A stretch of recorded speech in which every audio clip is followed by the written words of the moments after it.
and hopefully you're now seeing me. We've just been having a lovely conversation amongst ourselves for the last 15 minutes when we realized we were streaming to the wrong YouTube page. But hopefully all of that's fixed now. So apologies for the delayed start.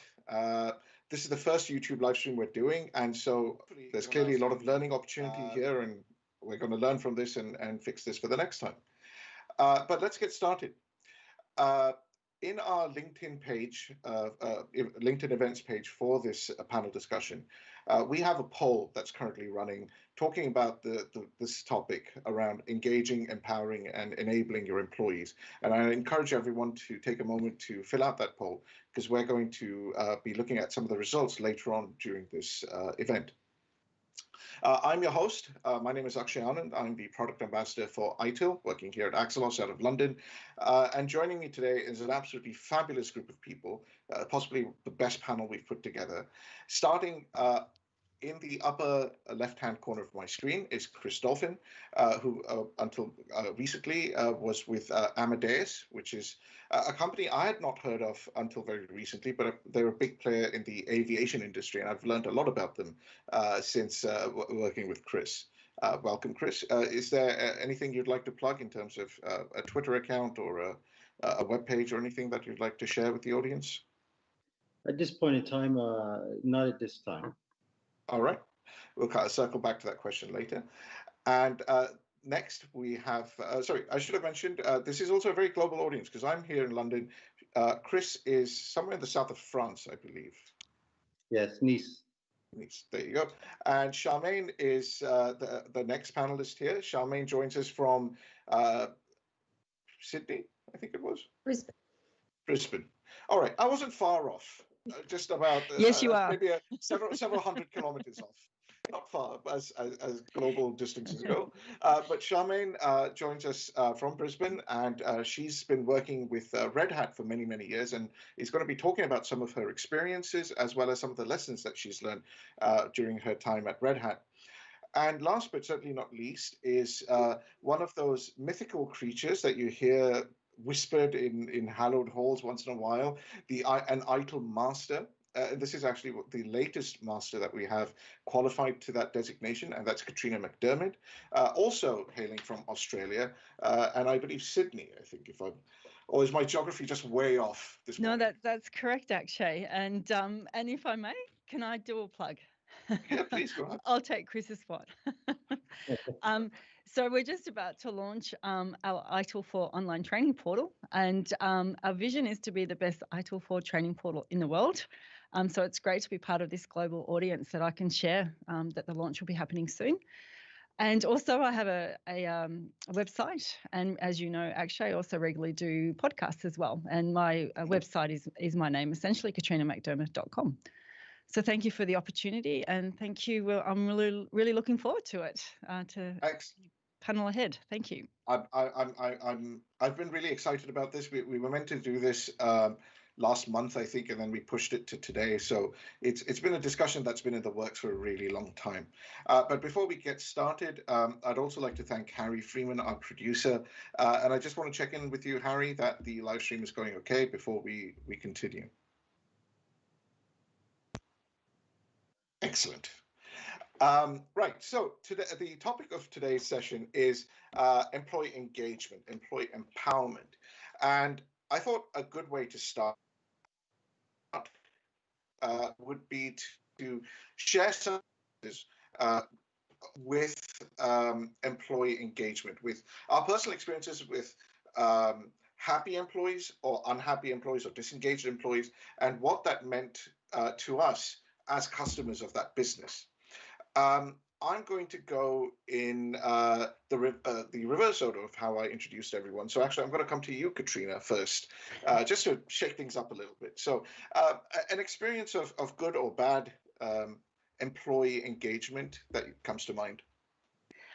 So I'll answer the question, Akshay, as I was a customer, if you will. And over the last 3 or 4 months, I've had occasion, as a lot of people have, is to ring banks, insurance companies, health insurers, etc. And what I've noticed is the amazing customer experience of agents. And I believe it's because these type of organizations are investing very heavily in employing people and really promoting empathy. It's a difficult time for a lot of people.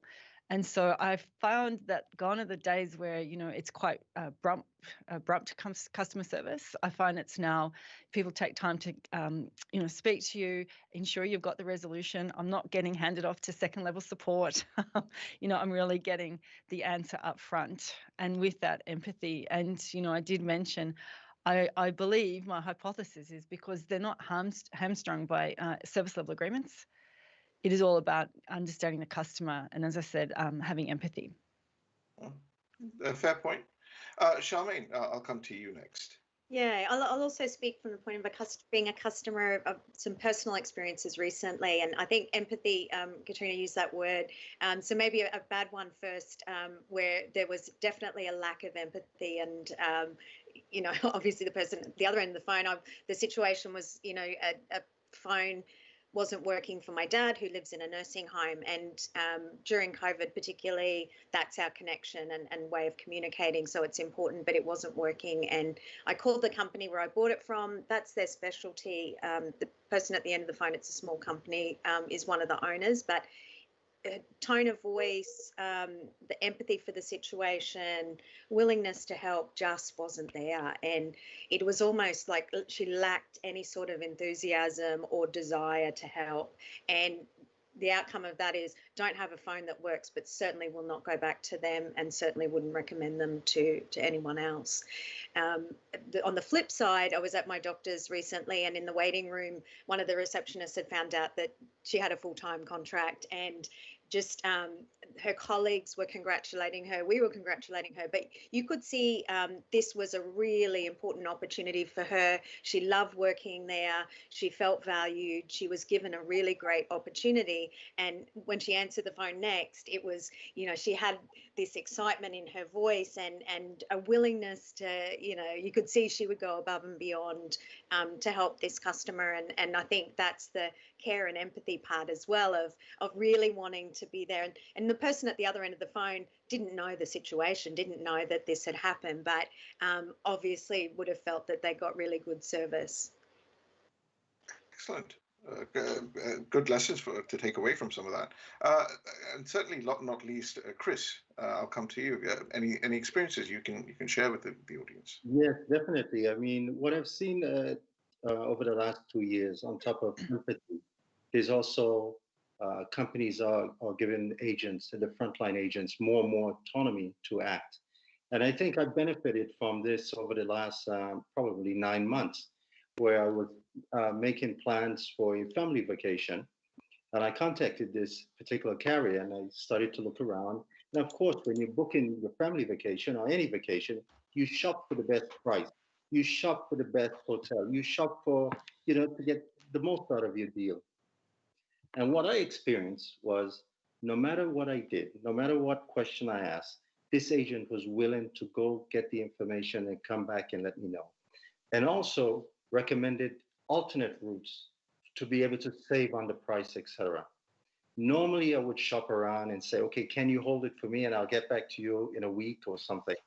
On that day, I actually booked and paid for the vacation simply because I was willing to pay for that service. And this is what it's all about. I think today, customers, if they're served properly, they will be willing to pay whatever it is for that particular good service. And once I completed the booking and the payment, I asked to speak to the manager. And what I learned in speaking to the manager to give the agent a compliment was this agent had just been made Employee of the Month approximately 3 weeks before. What this illustrates from a pure human and service standpoint is the direct link to the business. Good customer service could equal increased revenues, and it could also equal retaining your existing customer base. So I think it's really, really important that employees remain engaged. So good stories, and I will pick up on a common characteristic as a lead into my next question. The example that all of you have used is essentially a frontline customer service agent and your experiences thereof. So when we talk about engaging and enabling employees, are we really talking about those people at that front line, the people who are engaging with customers or suppliers, engaging with people outside of our organizational boundary, as it were, because their happiness equates to business success. I'll throw it as an open question. So anyone who has thoughts, feel free to chime in. Is empowerment and engagement only for frontline stuff? Chris, can I answer a little bit quickly? Because it's relating to you. So just for the audience, just to sort of give an understanding of the very stressful role that Chris Dolphin did have at Amadeus, and that's my relationship with Chris. I was fortunate enough to do consulting with him and his organisation. And Chris had the innovation and vision to really reimagine how support is designed and carried out, I guess. And just to put the enormity of what Chris's role was, Chris, how many airlines did your support area look after? Was it over? Well, there was 131. There was, let's say, back then, Altea customers, and then there was over 700, which were just pure distribution customers. Mm-hmm. So many airlines globally, and Chris's organisation was responsible for the support of those critical systems that airlines run. In fact, if it wasn't for Amadeus products, or something happened to the products or services, planes could and wouldn't fly. And so tremendous stress on Chris and his team for support. We didn't want priority one incidents, did we, Chris? Not at all. No. And I have to say, for someone with that stressful of a job, Chris, you look remarkably calm and centered. Thank you, actually. Remarkably healthy as well. And Sorry, then I'll Katrina, just briefly, no, not at all. And I'll just briefly finish that. As I said, Chris had the vision, to bring human-centered design into his organisation, and I worked with my business associate Stephen Graham on bringing level 3 people. Actually, that's to your question, and level 2 personnel and employees up the front and help us redesign how support was offered to the airlines. And so you're right, it shouldn't just be about level 1 service desk or analysts or agents. Level 2 and level 3 have such an in-depth knowledge. And, as Chris, yourself, Martin Horn was instrumental in helping us reimagine how you did support at the airlines. Would you agree with that, Chris? I definitely would. But I would say I would go a bit further. I think often when we talk about good customer experience, we think of the frontline organization or the immediate supporting organizations. But I would say it's every single employee in the company has to be part of the brand, has to be part of the purpose, and also have to share a common vision on the way customer experience ought to be delivered. I mean, sometimes, the frontline agents will not see this, but one of the most painful thing that a company can do to a customer is the invoicing. If you have an invoice which is 3-4 pages and very complex, complicated, that's just as painful. So I think every single employee in a company should share the same vision and purpose and be part of that brand.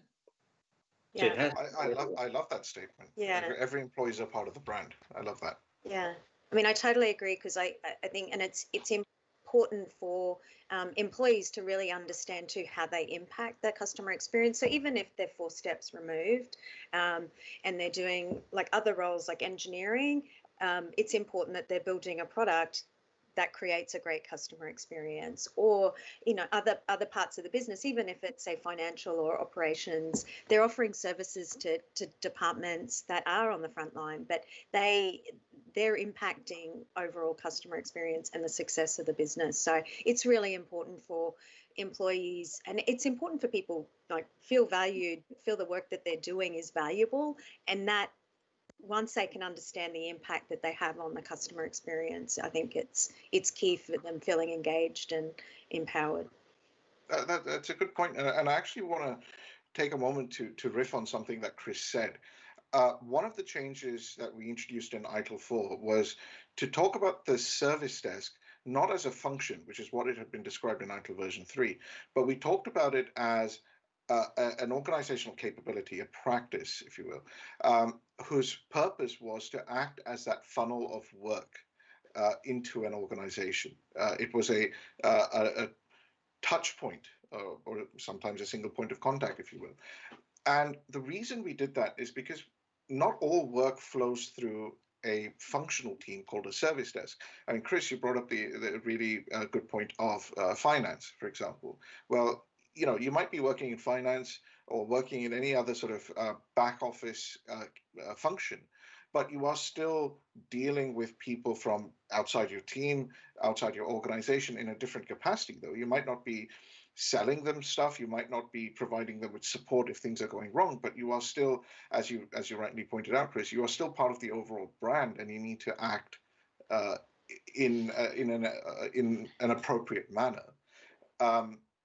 So I absolutely agree with that. That everyone should be empowered, or empowered to the right amount, or the right degree, I suppose. Maybe there are possibly some limits,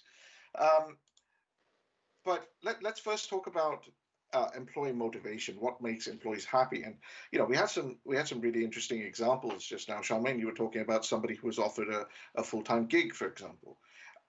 So is sort of pay or permanence of job the primary driving factor? Is it the work that you're actually going to be doing as a factor?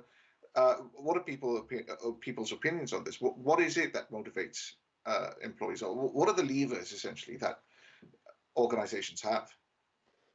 I can start with this one. Sure, yeah, go ahead. So as a leader, I think that there is many different motivators, and it's a very individual sort of, whatever motivates or engages people can be quite different, and it's up to the individual. And I think as leaders, it's really important to be very closely connected with your team members and make sure you understand what drives them and what really engagement looks like for them. So for some people, it can be money, but I find that often it's not. It's not the financial incentives. It's more, growth and development opportunities, training opportunities, doing really valuable work, feeling like they're making a difference. And it might be, stretch goals or looking for something else. But it also is, when you're well connected, motivators can change. So if someone has a life event or something happens for them personally or professionally, it can change. So being well connected, then you can see that something's changed, or you have a very open dialogue about, if they're disengaged or they're unmotivated, what happened and how to really bring them back in and help them again. So it can be many different things depending on the individual. That's a fair point. Katrina, maybe let's come to you next. What has your experience thus far shown you? Well, it was funny actually, because I was thinking earlier, I don't have a heck of a lot of experience managing people, because I'm not very good at it and I don't like it. And I actually remember I did have a very senior role at Telstra, a big telco in Australia, and I did have a lot of people reporting to me. And I remember my sister, Vicky, we were talking about, I was having problems with more than one of my team. And my sister said to me, do you want to be a manager or a leader? And it was one of those really aha moments, because I think what happens in a lot of organizations, and I can attest to this, is that people are promoted to roles and they don't know how to lead. And that was me. I was given a very senior role, a very well-paid role, and I had no idea of how to manage people. And as I said, I was rubbish at it. And I don't really particularly want to do it again. That is not my strength. And so I really respect, that, people like Chris and Charmaine, I say they are leaders. They're not managers, and I'm probably a manager, and a bad one at that also. I think you're selling yourself short, but I think many organizations have this structure of or hierarchical structure where the lower ranks are very technical in their focus, and not just technical from an engineering or a technology standpoint, but technical in that you're the marketing team, you are the finance team. You have domain expertise, and your work is centered in that domain expertise. But the only career path available to them out of that, as they go up, is to be moved into management, where you're no longer connected as much to the domain, and now you're having to do different things which are very much outside a comfort zone, and oftentimes not necessarily provided the support to make that transition outside that comfort zone. But Chris, we didn't hear from you around your experience around employee motivation.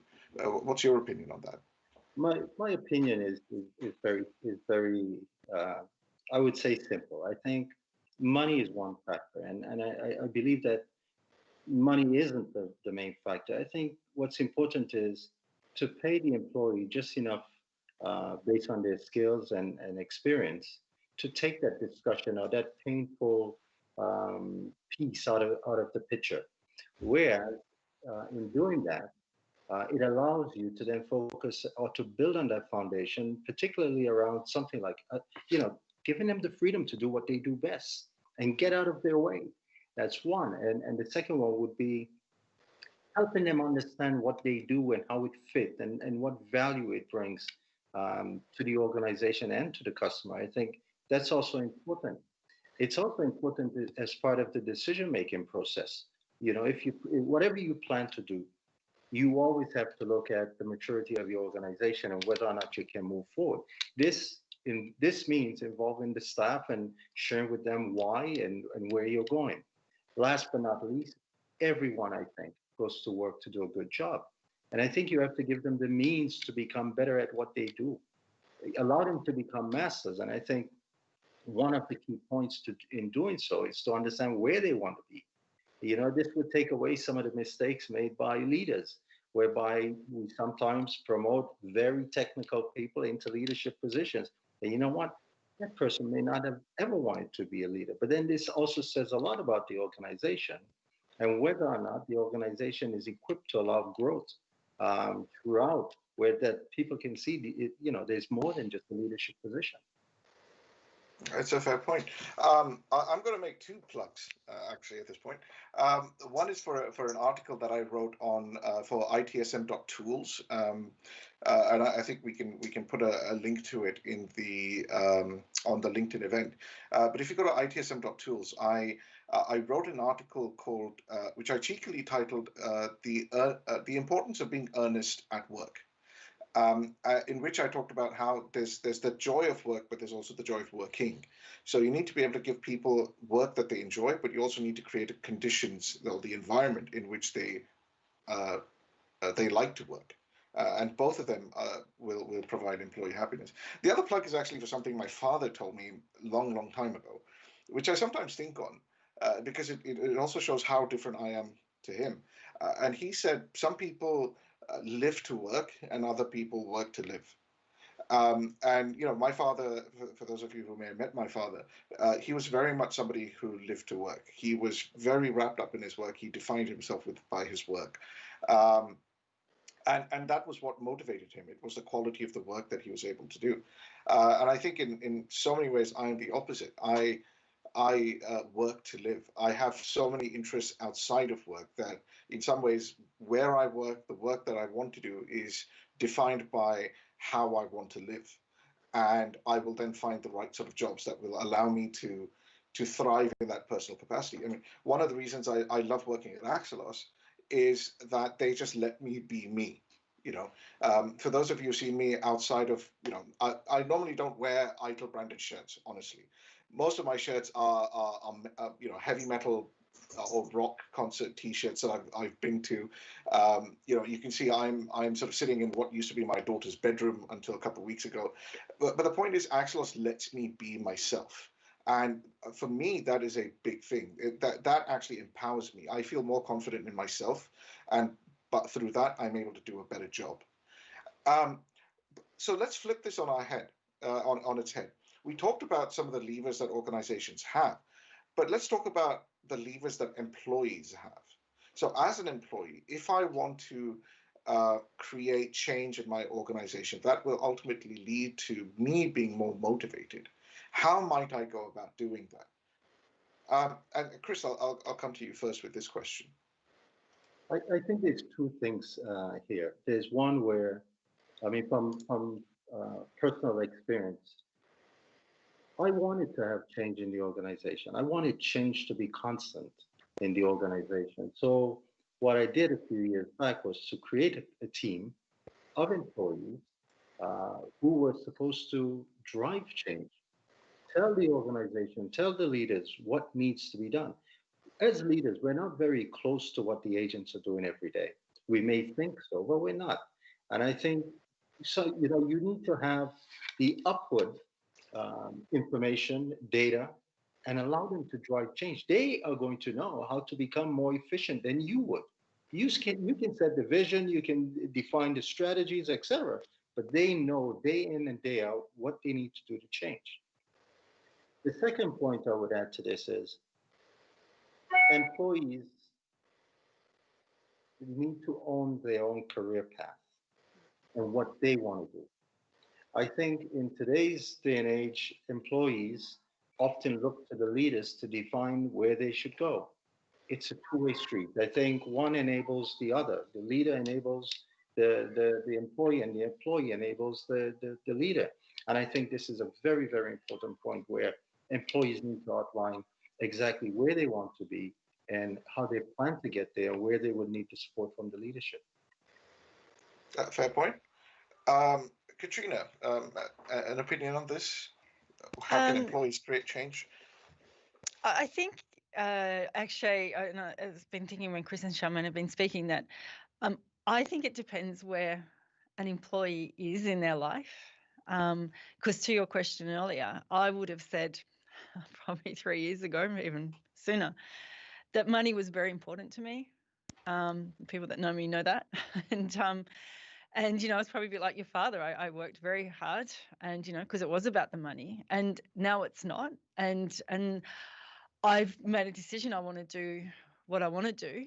And I think it takes time for everybody in that, that time when they reach that stage of going to work to enjoy work, and it's not about the money. It's not the same for everybody at the same time. And I think that, we need to be mindful of that. And if people are there for the money, so be it. And that's it. Others, as I said, are there to progress their career. It's all different things. Yeah, as I said, I just sort of had that reflection while you were speaking about that. So no, it's not about the money anymore for me, Akshay. Well, it helps. Money can't buy happiness, but it sure goes a long way to avoid unhappiness. It certainly does. Charmaine, during your time at Red Hat, Red Hat being one of the sort of technology companies that we all look up to, I think you've probably seen a lot of change, and some of it might have been driven by employee actions. What can you share with us around the levers that employees have to be able to bring about change in their organization? Yeah, and I think what Chris was saying at Red Hat, it's very much we want our associates to really own and drive their career, and so it's really getting them to think what their path is forward, because as a leader you don't want to set them on a path that's not the right one, and you want them to be really growing and developing in their own pathway, and we have them really think about don't just take the linear path, think outside the box and really think where the path can go. And we were there as leaders to really support their growth and development, provide as much internal opportunity as we could. And I think I often said to associates, really familiarise yourself with the benefits that you have. So not just financial, but training opportunities, mentoring opportunities, get involved, reach out to your peers, reach out to other areas, and really get familiar with, not that linear path necessarily, but, really explore opportunities. And I always saw associates blossom when they had this opportunity or had, sort of a different path that they could pursue. Because often if you take a linear path, at some point you feel like you're capping out, and it's just we wanted to have that continual opportunity for growth and development, and retaining staff. It's really important as a business is scaling up quite significantly, as Red Hat did. So retaining your great talent is important as you also bring other people in externally. And so, providing those growth and development opportunities and internal opportunities is really important for that and important for the business success. So. I mean, I would be remiss if I didn't mention at this point that there is a model out there that most people refer to, and that model is called Maslow's hierarchy of needs. And essentially what it says is, at a very basic level, everyone needs physiological needs to be met. So, they need access to food, shelter, clothing, etc. Basic needs. Which is something that organizations can provide through appropriate salary levels and so on. But beyond that, you then get safety needs, like whether that's physical or mental safety, which can be met with, for example, offering people permanent jobs as opposed to gig jobs or contract jobs and so on. Beyond that, it's around a sense of belonging, a sense of connection with your teammates, with the wider organization. And beyond that, it's then self-esteem, it's respect, it's recognition, status, and so on, before you finally get to what's called self-actualization. And as you go higher up in that hierarchy of needs, you'll find that the sort of very basic levers no longer work, or they have diminishing returns as employees go higher up, and you've got to shift the focus into other things. So I think that reflects some of what we've been hearing today. I will, from my opinion, I know the question was how, as employees, can we create the change that we want? I think we also have to recognize I'll use the term loosely, the organization's adaptive capability. If the organization itself is not set up to adapt to a way of working that the employees are asking for, then you're going to have a significant source of friction that may never be resolved. And we have to accept that. So in some ways, I would also say it's not about necessarily bringing in radical change overnight. In some cases, it might be a journey of transformation that may take many weeks, months, or even years. But it's about nudging an organization towards a place that you want the organization to be, rather than sort of, demanding overnight change. And that might not always be the case, but I think there's something to be said about, managers, leaders have to be open to that change as much as the employees are. The governance of the organization needs to be open to that change as much as the employees are. Without that support, they are essentially the enablers. They're the people who are going to be removing the blockers. They're going to be the people championing the change, etc. And I think there is also, employees also need to recognize that one of the levers that they need to work on, in a way, is their managers, their leaders, and creating the culture change there first, as a stepping stone towards a longer journey. Just keeping an eye on the clock, I promised that we would be returning to the poll that we posted on the LinkedIn events page, and we have the results in. Quite interesting. So we said, what motivates people? A, pay or other benefits, and that got about 9% of the vote. The second one was the work that you do, which actually was half the number of people said the work that they do is what primarily motivates them. How you complete your work, or how you submit your work, how you deliver your work, that got about 16%. And the colleagues and the leadership team, the people that you work with, got the remaining 25%. So I think clearly the winners here are, well, winners, quote unquote, but clearly the main drivers, according to our audience, is the work that we do and the people we do that work with, which I think is a fairly significant thing, and I think that reflects in our personal experiences as well. So let's talk about the colleagues and the leadership team aspect.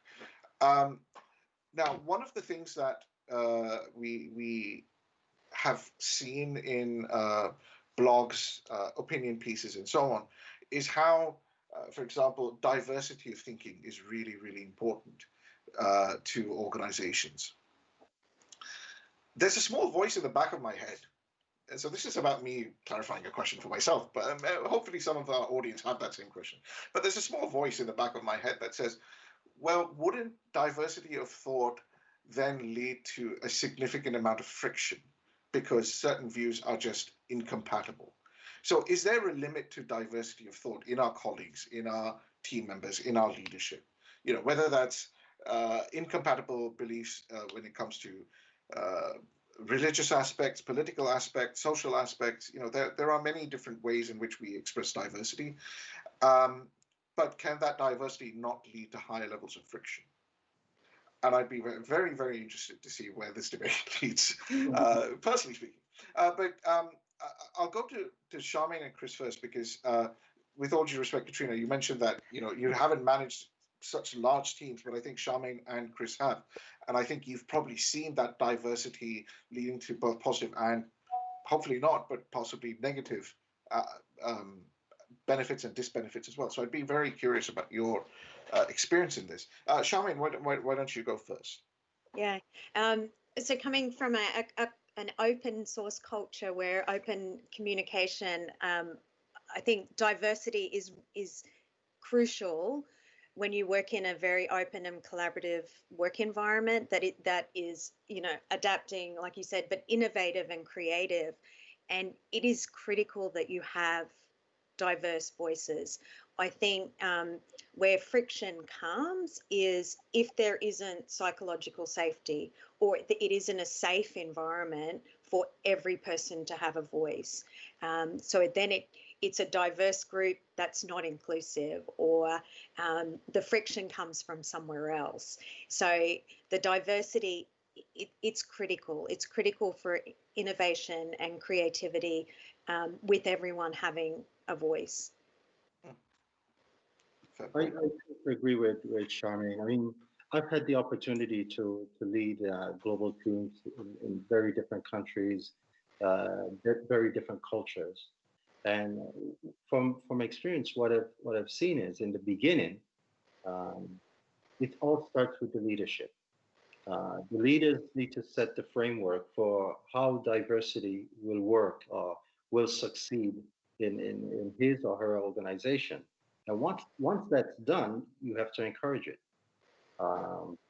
If not, you will see the friction. Now, it's not a perfect world. I've also seen the other side of it, where for cultural reasons, one group may not be as accepting to another. And again, here the leader needs to step in, and also some of the more senior and experienced staff will also step in to encourage the diversity across the organization. I think we're seeing a real struggle around this topic in Silicon Valley these days. I mean, we do hear about how many of the tech firms based out of Silicon Valley are really struggling with employees wanting an organization to go a particular way that reflects their philosophy and so on. But at the same time, the organization needs to be able to cater to a very diverse set of customers. So it is a very interesting topic. But Katrina, I will still come to you, because although you don't manage people, you do work with many clients around the world who have to manage large teams. And what have been your observations on this topic? Well, I'll go back to, excuse me, the service desk example, because I think we can all relate to it. And I think sometimes we create a very toxic work environment unwittingly. And by that, I mean, we always say level 1 service desk, they're about the customer, that they're the customer facing.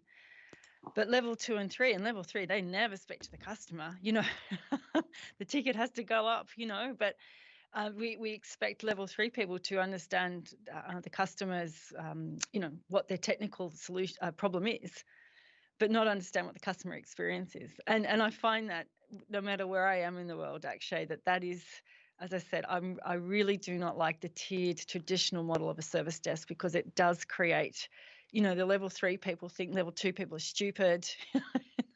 Level 1, why did they pass my ticket on? And that's typically, and it might sound very generalized, but it's typically what happens. And, hopefully, I'll do a plug for ITIL and AXELOS with ITIL 4, that it is all more about the customer experience and questioning what we've traditionally accepted in service management, and turning it around and think about the customer experience first. And then we design the processes and practices around that. Okay. For my part, I'll throw something out there. My personal philosophy has always been to follow Wheaton's law. If you don't know what Wheaton's law is, I encourage you to Google that. This is a SFW show, so I'm not going to say what Wheaton's law is, but I'd encourage you to look up Wheaton's law. And I think if we all followed Wheaton's law, the world would be a much nicer place. Our organizations would be a much nicer place as well. Harry and Gemma, who have been moderating our YouTube live stream, have been passing on a few questions, which, looking at the clock, I think perhaps we should maybe get to some of these questions. There's clearly a lot more that we can talk about in this, but for the 1 hour that we're going to run this live stream, I think maybe we'll switch to the Q&A now. A very interesting question came in from Simone. Do you find that growth for someone doesn't always equate to a promotion? And how would you define growth for someone in flat structured organizations? Charmaine, I see you nodding your head in agreement to that question. Is Red Hat a very flat structured organization? Or if not, how would you address Simone's question? Yeah, it is. It's we say it's non-hierarchical, so anyone can communicate with any level, and that's part of the open organization. I think growth, again, it's individual, but you can, within the same role, without necessarily a promotion, you can do stretch goals, so stretch initiatives, reshape the scope of the role, and giving people an opportunity for growth in role is really important. We follow a 70-20-10 development model, which is 70% in role growth and development. So that comes from stretch initiatives or tasks that may be, an opportunity to grow and develop, and then, 20% coaching and 10% formal training. So we really believe in that in role growth and development is the way that people learn best.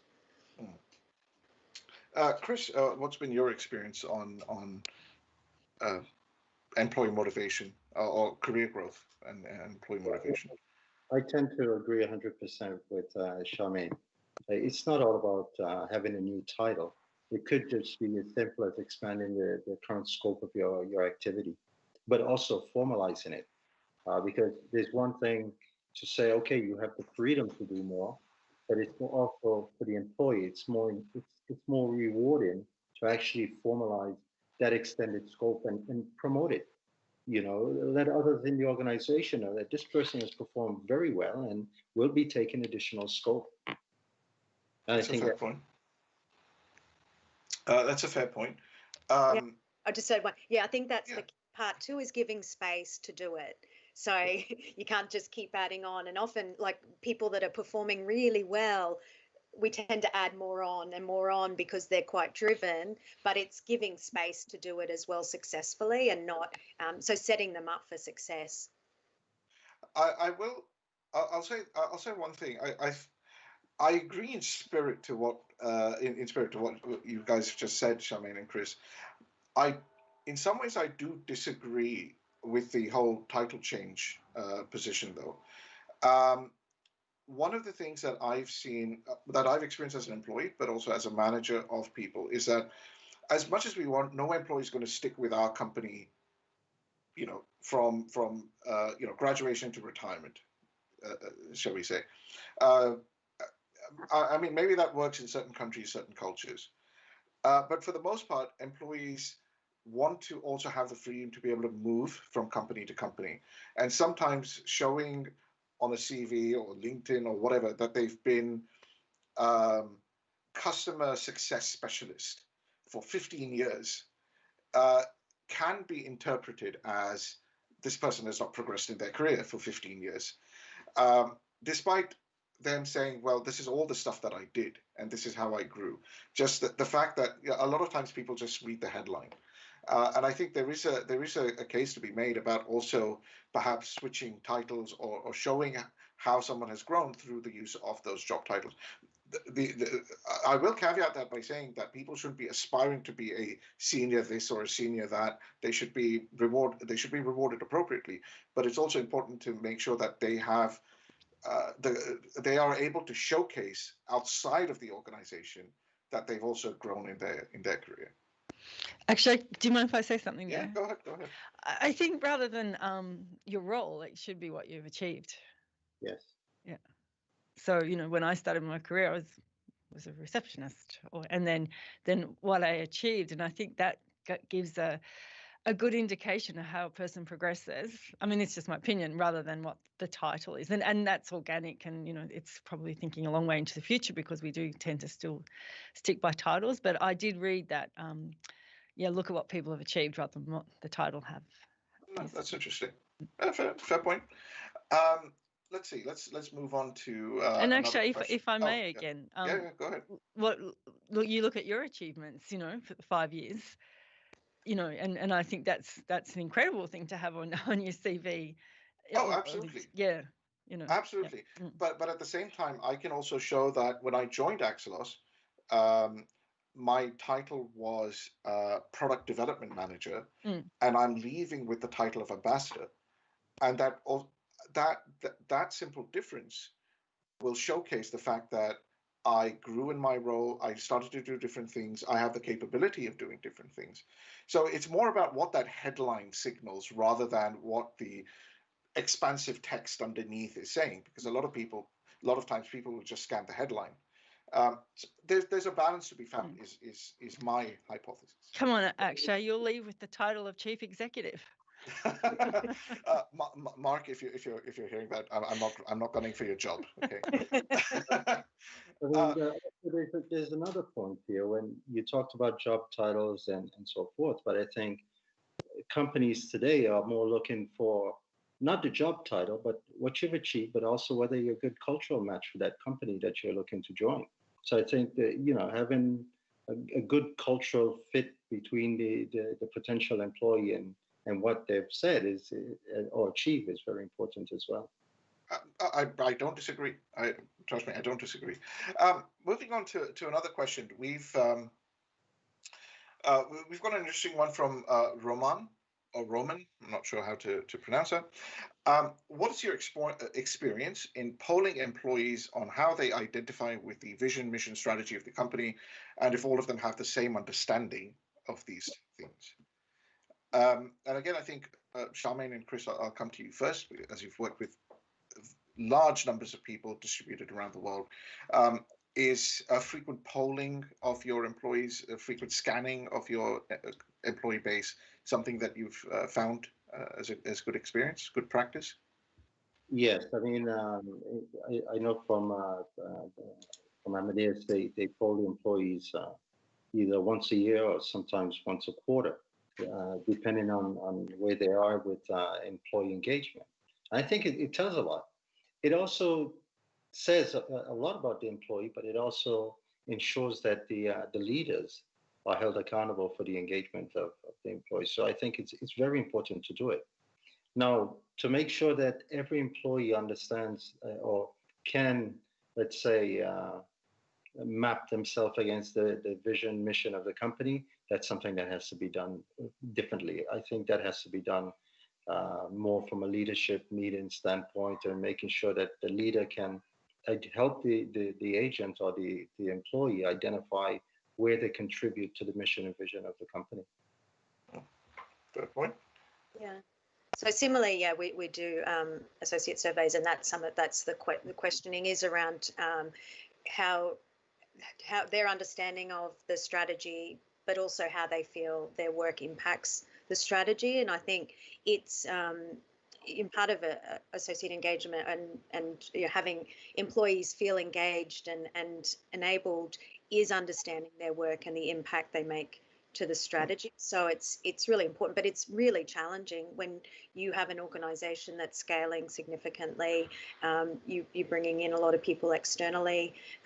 So it's constantly reiterating that message of the strategy and the strategic direction of the company, but also giving the regular updates. So what are the successes? Where is it challenged? So associates can really understand, how are we tracking as a company, but how my team doing in supporting that strategy? So it's also important that there's regular updates on how it's going as well. That's very interesting, and that's actually another question that's come in. So Katrina, if you're okay, I want to switch to this other question, because it's also from Roman. Very, very interesting question.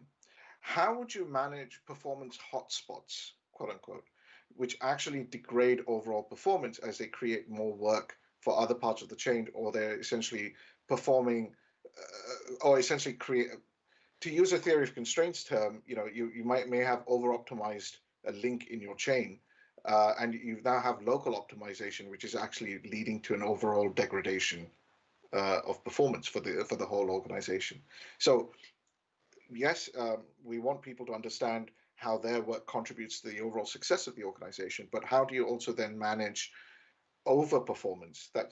Overperformance is as difficult to manage, or as could lead to other problems as underperformance might.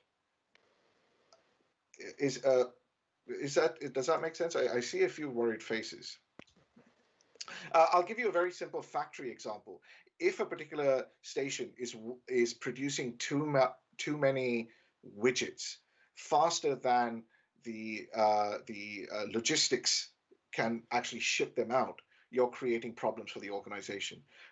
Over optimization of that production is creating issues, bottlenecks elsewhere in the organization. So overperformance is sometimes as much of a worry as underperformance in some regards.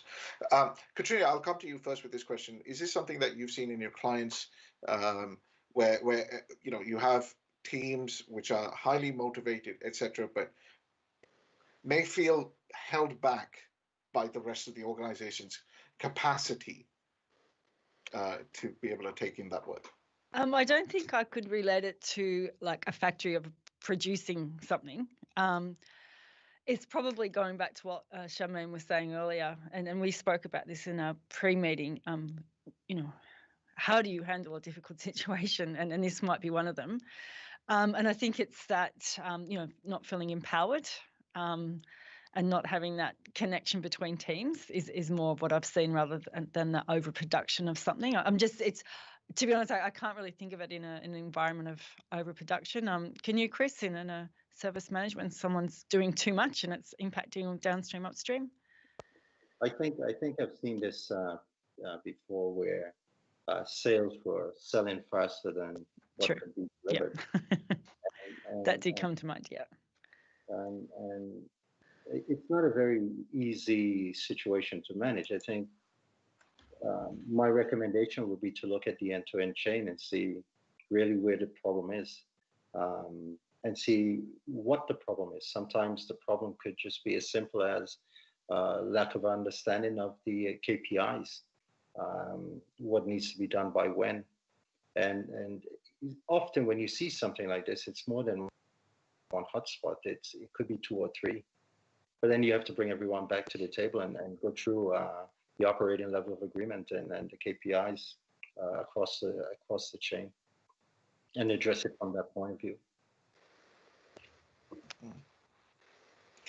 Charmaine, have you come across this at Red Hat? Yeah, I think so. I think in different aspects of it. Again, we're not a factory, so sorry, excuse the dog. I was just using factory as a metaphor, for an analogy. It's going to be a good visualization of what overperformance, because I think you often think overperformance, wouldn't that be a positive?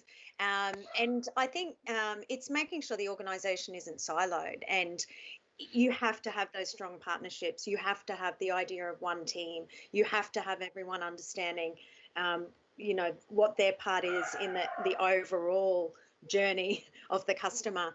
And I think close collaboration and partnerships is the key to not having one overperforming, one underperforming, and it having an overall impact. But it's a really good question, Akshay. Great question. I mean, I have had some experience with this. I've had some success in working through such a problem. Sometimes it's about it is about throwing technology at the situation. It is about increasing, for example, the amount of automation, so that you're removing toil, you're removing weight, or queuing and so on. So sometimes there is a technical answer, there is a technical solution that requires investment. At the same time, though, I have also seen where for lack of a better phrase, the bottleneck is the human capacity to be able to absorb the change. Where, for example, as a customer or somebody who uses apps on my phone, I can't deal with changes flowing through the pipe, once a day, updates every single day that's changing functionality. So there is also, recognizing, at what point do we release work to the next stage? Even though we may be overperforming, as it were, do we have to maybe hold off from releasing that work, so we package up how we move work along? Let's start thinking about those sorts of things. So there is some interesting techniques, but you have to understand where technology can help, but you also have to understand where it's about human capacity to absorb work. There are a lot more questions coming in to the audience. I can see a lot more questions coming in, but we are coming up to the 1 hour mark. Even though we did start it late, I have promised people that we will keep this to 1 hour mark. Clearly, we can probably spend another hour, several hours talking about these and dealing with some of the questions coming in, but we will wrap up at this point. And Chris, Charmaine, and Katrina, I hope that the experience of this very first YouTube live stream has been good enough that we can invite you back, hopefully soon, to continue this discussion and maybe take some more of the audience questions as a jumping off point for the next set round of discussions. So if you have any to the audience, of course, you can comment on the YouTube live stream. If you want to reach out to us directly, please do email us at ask@axelos.com, ask@axelos.com. You can find me on Twitter at Blowboy. I have been fairly active on LinkedIn recently as well, so you can see a few of my posts there. But let's go to Katrina first. I know you plugged your website, but for those who maybe joined a little bit later during this live stream, could you repeat that for the audience so they know where they can find you? I'd be delighted. So as I said, we're launching our training portal, ITIL 4 training portal, and it is based on, the differentiator is it's based on human-centered design. So we can't wait to launch that in about a few weeks. And it's katrinamcdermid.com. And I'd like to take this opportunity to thank you, Akshay, and AXELOS. It's been terrific, really, really interesting with my very good friends, Chris and Charmaine, and even closer now in preparation for this. So thank you very much for your time also. Thank you. And Charmaine, if people want to get a hold of you or contact you about some of the things that you've been discussing today, where can they find you? Sure. LinkedIn is probably the best place. I also have been fairly active on there more recently. Love connecting with people. I'm very passionate about customer experience and associate experience. So really happy to connect outside as well. Excellent. And last but certainly not least, Chris, if people want to connect with you and or ask you directly about some things they may have heard today, what's the best way to do that? Best way right now would be LinkedIn. You can find me, just look for Chris Dolphin and you'll find me there. In a few weeks there, I'll have my website up and running where I'll be able to reach out to people or people to me. Excellent. So everyone, again, thanks for attending this YouTube live stream. I believe the recording will be available for quite a while. I don't think we have any plans to take this down anytime soon. I think LinkedIn allows us to continue to keep this on as a video. As I said, if you have any questions, ask@axelos.com. But until next time, stay safe, wear a mask, and wash your hands.